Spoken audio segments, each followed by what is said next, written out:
Did you see that a woman in Pennsylvania got a letter saying that immigrants are moving into her house? This happened to Miss Bennett of Bala Cynwyd, Pennsylvania.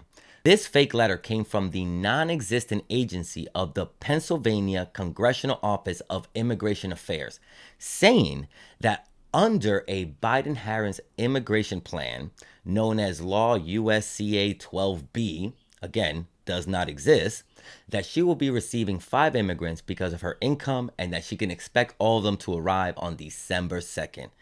And that if she has any questions, that she can call the number on the page, which since then has been disconnected. So you can't even call it anymore to find out who was sending this. Now, the woman doesn't know why she was targeted, but she suspects it's because she had a giant Harris wall sign on her lawn and because she's worked with relocating immigrants for the last 30 years.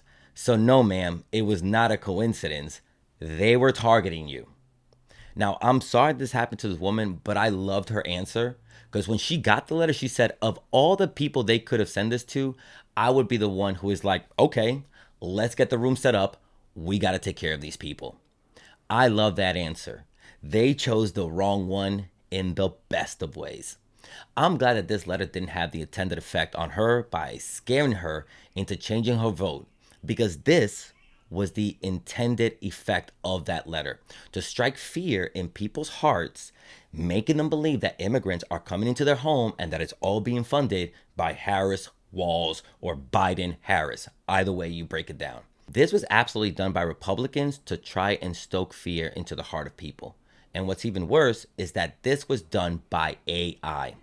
This is how Republicans are able to fool people into believing these kinds of stories, is by using AI, and it's getting easier and easier to do these deep fakes. The World Economic Forum even put out a report breaking down how AI is being used for misinformation and disinformation, particularly during major elections, to try and sway voters towards more right-wing ideologies.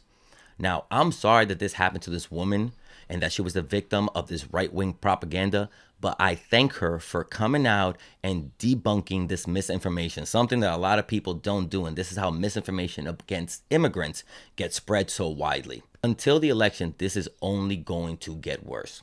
So we need to do everything possible to make sure that we put out these fires before they spread.